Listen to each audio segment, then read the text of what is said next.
Hello and welcome once again. This is session 3, and I'm glad you've come this far. I hope it's been a smooth journey all this while.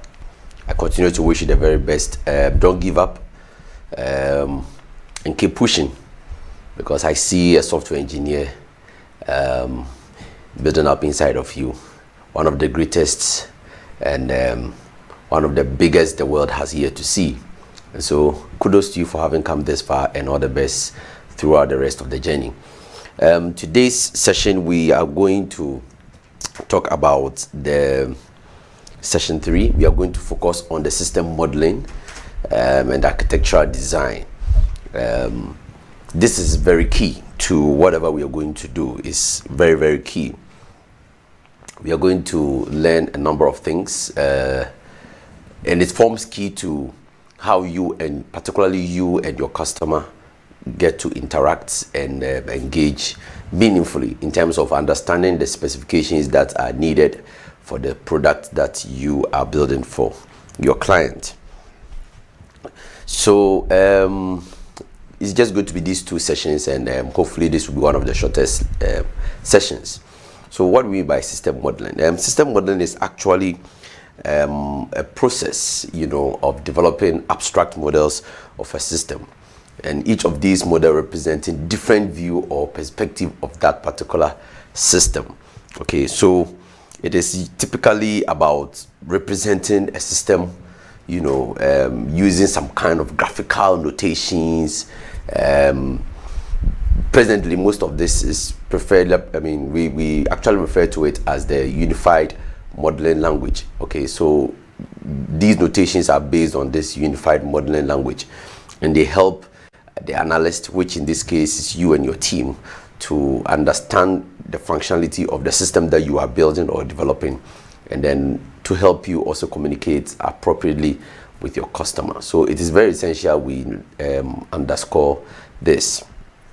Okay, so that is about the system modeling, but there is more to this big picture that we are talking about.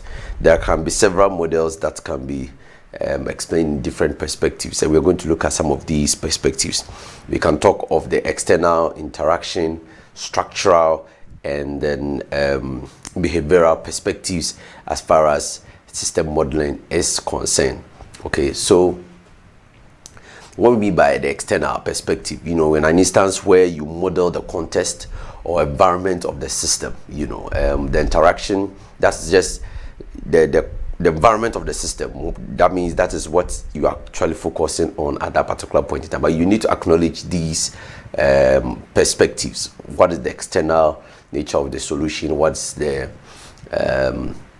interactional perspective of it, the structural, and of course behavioral. So the external perspective, we say where you model the context or the environment of the system. In the case of the interaction perspective, you are modeling the system, focusing on the interaction, between the system and its environment. So you should have had the external perspective nailed. That way you can establish the system and its environment's interaction perfectly, and that will narrow the scope into the interaction perspective, or probably between the components of the system. Then we have the structural perspective, where you model the organization of the system or the structure of the data that is processed by the system. So these systems do not exist in isolation or as entities, but there is a data flow that exists within the system. So when you focus on the structural perspective modeling of the solution or the system, you are laying emphasis on the data and how they move through these particular systems, of course, how they are processed. And the behavioral perspective is literally where you model the dynamic behavior of the system and how it actually responds to events. When due to certain behaviors, things change, okay, then an event has to occur. Okay, so the event here is no new vocabulary if you have done operating system, by and large, even in your mobile application development. There is a concept called an event, which occurs when there is there's a change in an activity based on one other activity. I hope you get the whole picture. So we are literally looking at the dynamic behavior of the system when you narrow down the lens on the behavioral perspectives. So like we said, there are notations that we use. These notations are based on the unified model, what do you call it? They are based on the UML. And what are some of these diagrams that we are trying to drum home here? We have several of them. We have the activity diagrams, we have the use case diagrams, we have the sequence diagrams, we have the class diagrams, and we have the state diagrams. Now, up until now, you might have come across the use case diagrams because we discussed that largely in the previous session. Okay, so the activity diagrams actually show the activities involved in the data processing, which you would have acknowledged in the last bit, the behavioral, the structural perspective of the system modeling. Then we have the use case diagrams, which show the interaction between the system and its environment. So if you are trying to emphasize on if you are trying to establish the relationship between, or the interaction perspective of a model, then you would require the use case diagrams so that you can identify the system cases and then its environment and how interactions really occur within them, and that is where the use case diagrams becomes in handy. Then we have the sequence diagrams, which shows interaction between the actors and then the system, and even between the system components. Okay, we'll try and break these things down as we make progress. And then we have the class diagrams, which show the object classes in the system and then associations between these very classes. Then we have the state diagrams, which show how the system reacts to internal or external events. So basically, these are the five main UML diagrams, types of UML diagrams that can come in handy depending on the nature of the system. There are instances all five comes to play, so you can't do one without the other. It helps you to appreciate the scope of the solution and then guide you towards a successful development or deployment. So this is very, very important. Whether you are modeling both new or existing solutions, it becomes necessary to appreciate the fact that you do this during the requirements engineering phase. So models of existing systems will help you literally to clarify what the existing system does. Some of you are trying to provide solutions that will integrate and interface with existing solutions, and that is perfectly fine. And some of you are building solutions right from scratch. So models of existing systems can help you clarify what the existing system does, and then it can also be used on the basis for discussing the strengths and weaknesses of those existing ones. And they then lead to the requirement of a new system, so it becomes necessary. In the case of a new system, models of new systems are used during the requirements engineering, and it helps to explain the proposed requirements to other system stakeholders. Okay, so engineers use these models to discuss the design proposals and to document the system, for implementation. So it is not just a form of a documentation to communicate to your customers, but it forms key to the event of you, the developer, in terms of implementation and deployment of the particular solution or system that you are developing. So what are the contexts and models of these things? We can talk of the context and process models, which are used to illustrate the operational context of a system. Okay, they show what actually lies outside the system boundaries. Is very, very important. So we can have social and organizational concerns, and all of these things may have one or two effects on the decision on where to position system boundaries. So this is where architectural models come in. They show the system and its relationship with other systems, but that's going to form part of the second part of this particular session. System boundaries are actually established to define what is inside and what is outside a system. Okay, they just literally show other systems that are used or depend on the system that are being developed. So the position of a system boundary actually has a profound effect on the system requirements. So it becomes necessary for you to define a system boundary because it's a political judgment, since there may be pressures to develop system boundaries that increase or decrease the influence or workload of different parts of an organization. When we say context models, all we have tried to say and put out here is the fact that it shows other systems in the environment and not how the system being developed is used in the environment. I would prefer that you actually highlight that keyword over there. Okay, so it becomes necessary to take notice of that one. You make sure that you understand what we mean by this particular context here. Okay, just this particular sentence here going all the way up here. So let me just leave this portion highlighted. Okay, all we're saying is that context models simply show how systems they simply show the other systems in the environment, but they don't show how the systems are being developed. The system that are being developed is used in the environment. It's very important. So take notice of the context models, and literally the process models in essence reveal how the systems that are being developed are used in broader business processes. So UML activity diagrams are really important. They may be used to define business process models in several ways. So let's look at some of these activity diagrams and then see how we can appreciate them. So this is an example that shows a UML activity diagram describing the process of an involuntary detention and then the role of NHC PMS. I'm sure you have seen that example among others in the key text that has been given to you, mental health patient management in it. So you notice that we have the confirmation of let me use the diagrams, these features to elaborate on some of these things. Okay, so you notice that we have the confirmed detention decision.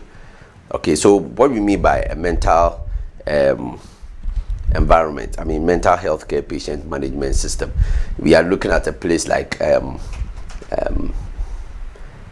Pantine Psychiatric Hospital or Anchorford Psychiatric Hospital. Okay, so we have deranged patients who have gone there with one issue or the other as far as mental health care is concerned. So this is a mental health care patient management system. So let's have this at the back of our mind as far as this solution is concerned. So there's a confirmation of detention, detection. That is very essential. Then we are looking at where we inform the patient of their rights, and then a record of the detention is taken. And of course, that's where the MHC PMS system comes to play. There's a determination of whether it is dangerous or not dangerous in the activity diagram, as you can see over there. I'm moving systematically from my left to right, as you can see. So if it is dangerous, then find a secure place. Is the place available or not available? If it's available, then transfer to secure hospital. If it is not available, transfer to a police station. Are you following the logic here? If it is not dangerous, then we admit the patient to a hospital. The system admission systems now takes charge. So you will notice that in all of this, we have these tools at work here. We have the mental health care management, patient management system sitting down here. But when the situation gets into this range, if the person admitted to hospital, then he's taken into another system, which is existing in the same environment. Okay, then if the person at the end of the day is admitted to hospital, then they can inform a social welfare, social care people, inform next of kin, update the register, etc. That is the whole procedure. So this context and process model gives you a clear picture of how the system should work, and it's essential you also come up with something similar to this, so that you and your client can really get to interact better. You yourself will even get to understand exactly what you are building in that particular regard. Okay, all right, so let's look at a lot more of the interaction models progressively. We can talk about the rest in several ways. So let's look at the interaction models. Now, interaction models, there are several types of it. There are several types of the interaction models. We have the user interaction, we have the system-to-system interaction, we have the component interaction. When you're modeling the user interaction, it's important you consider this as it will help you identify the user requirements. We've spoken about the requirements and even the various classes of requirements engineering. And then when you come to the modeling, the system-to-system interaction, it will help you highlight the communication problems that may arise, okay, from this particular solution that you have put together. Then when you model the component interaction, it will help you understand if a proposed system structure or something is likely to deliver the required system performance or dependability. So this is very, very important. You can't just start programming and developing and thinking that at every stage you figure out what next to do, but these things must be clearly outlined, and the UML diagram should help you achieve that. So to achieve some of these interaction models, we made mention of use case models or use case diagrams. They really help. They come in form like this. So originally they were developed to actually support requirement elicitation, and now they have been incorporated in UMLs, and it's important we acknowledge. That's why when we were discussing the requirements engineering into detail, use cases came in there, because that was the original intention for its evolution, or how it's been emerged in the first place. Each use case actually represents a discrete task, so it involves external interaction with a system. So if you look at the diagram below, simple use case, we have the medical receptionist, and then we have the patient record system. Okay, we identify these two. We are using animated graphics there, even though one is literally a person and another is literally a system, but these are actors that we need to acknowledge. Okay, so we have actors in a use case that may be people or other systems. These use cases can help can be represented using the UML use case diagram and in a more detailed textual and tabular format. So if you go for the tabular approach, we can have something like this. So we identify the use case description, we have the actors, we have the preconditions, we have the post conditions, and we have the main success scenario extensions.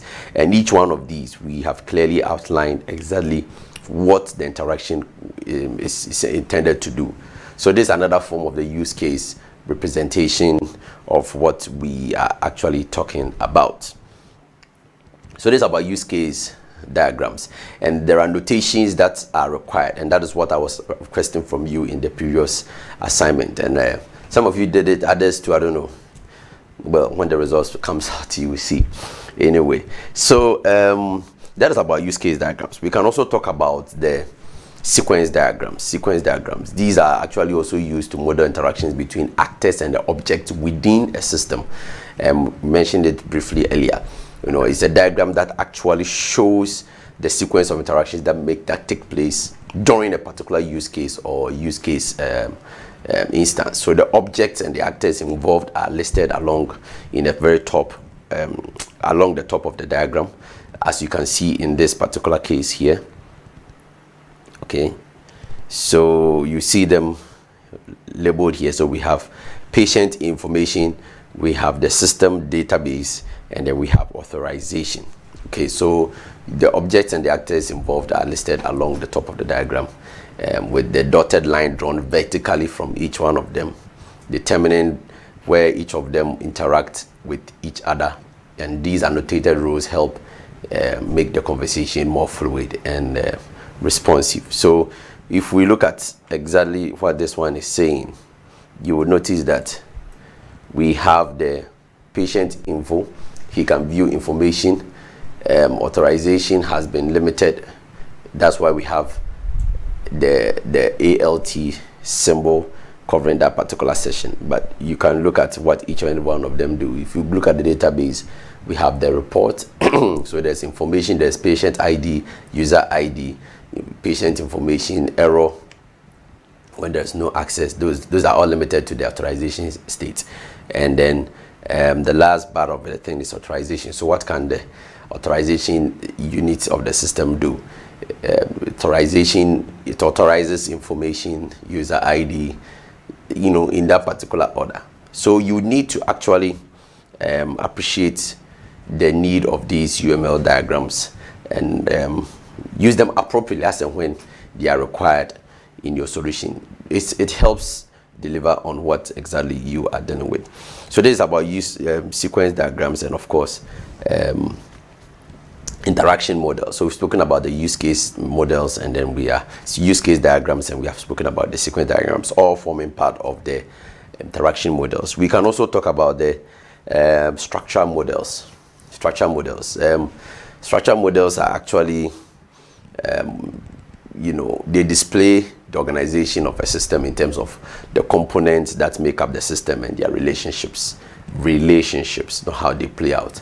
So they may be static models, there could be dynamic models, depending on where it is being executed. So you create structure models of your system when you are discussing and designing the system architecture, and that's how come this system modeling is actually preceding the architectural design. Okay, so we'll break this particular session into two videos. Once the structure model is over, the system model is over, I'll separate that from the architectural model design so we can make the needed progress. So we've spoken about several diagrams in the case of the interaction model. So what are some of the diagrams we can talk about in the structure models? There are several of them. We can begin with the UML class diagrams, okay, which are used in developing object-oriented system modeling to show the classes in the system and then the associations between these classes.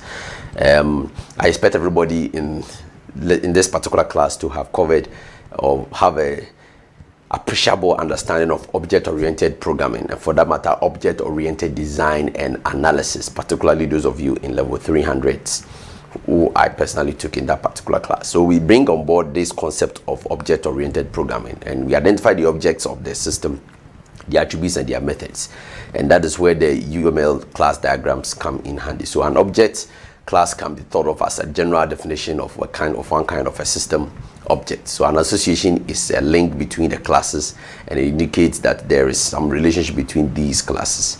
Okay, so when you are developing your models during the early stages of the software engineering process, your objects will literally represent something in the real world. We can consider something like a patient, a prescription, a doctor.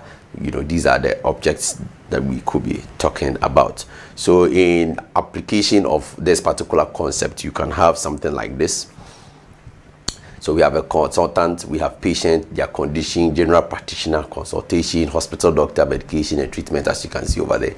So if we pick the consultation class, for example, we identify all the attributes there, doctors, date, time, etc. And what can they do in terms of their methods?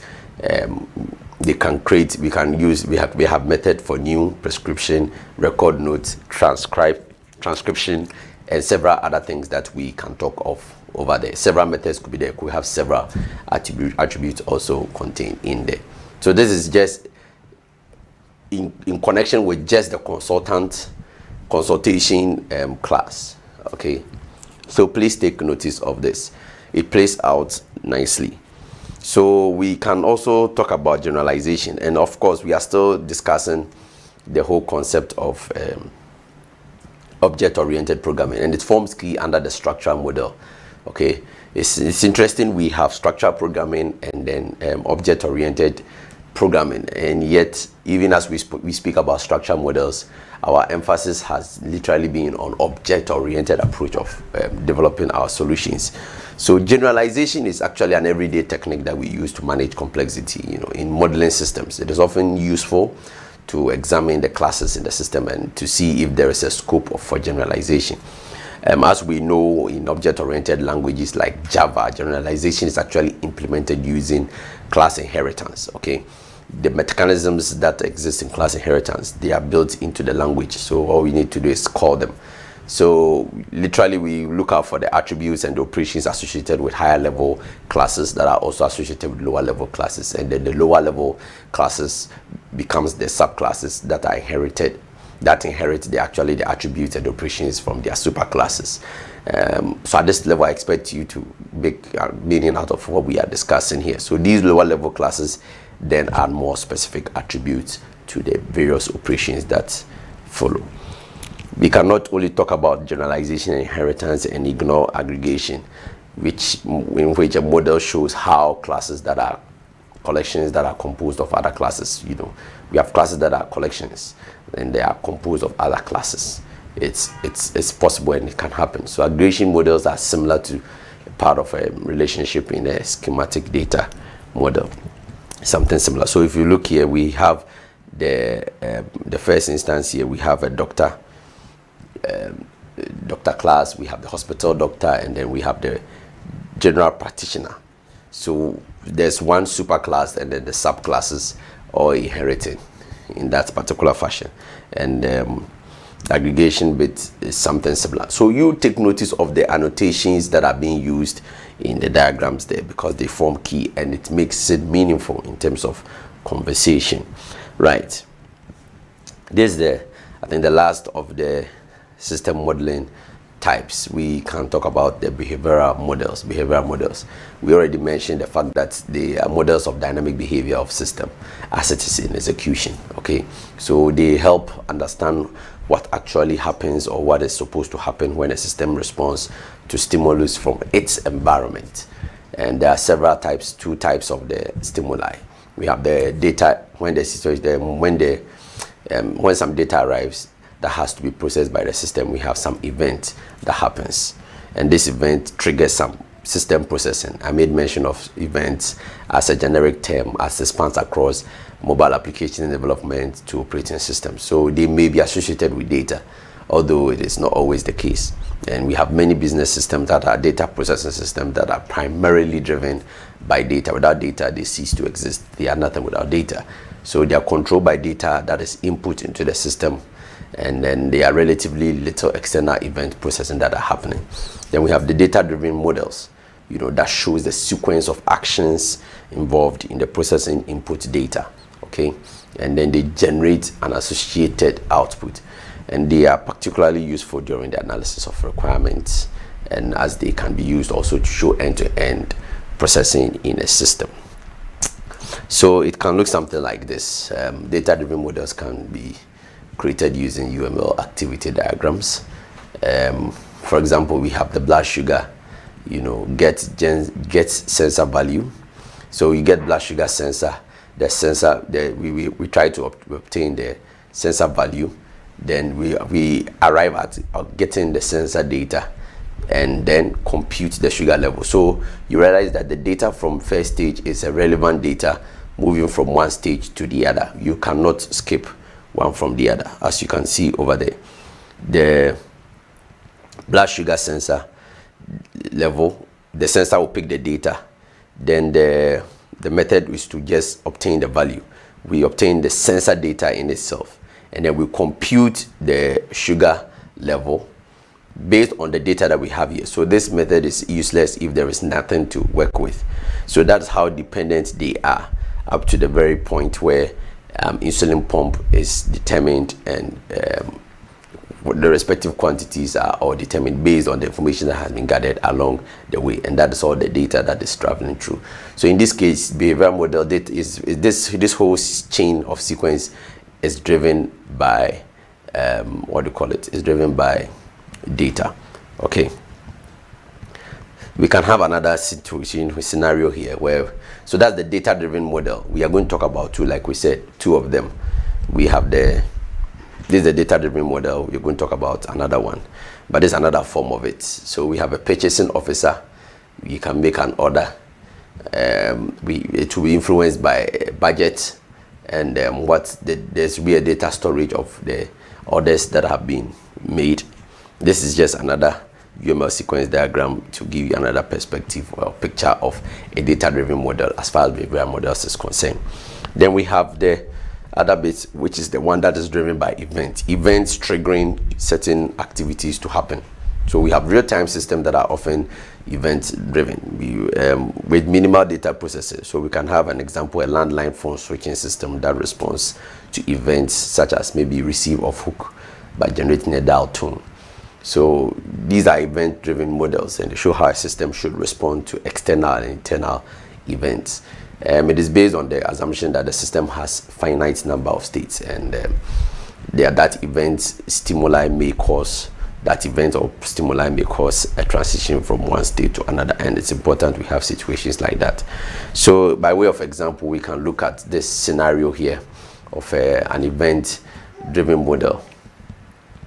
Okay, so in this case, this is where everything begins.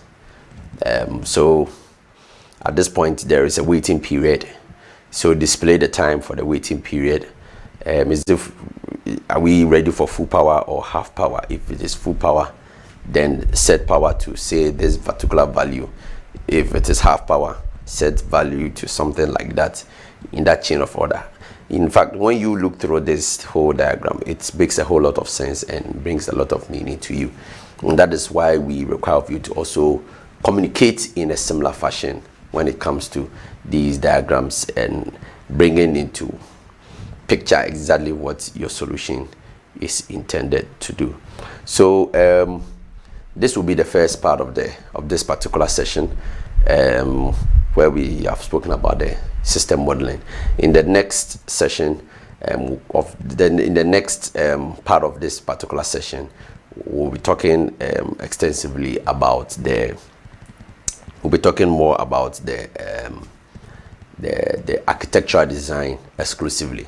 We'll look at the bigger picture and then take the rest from there.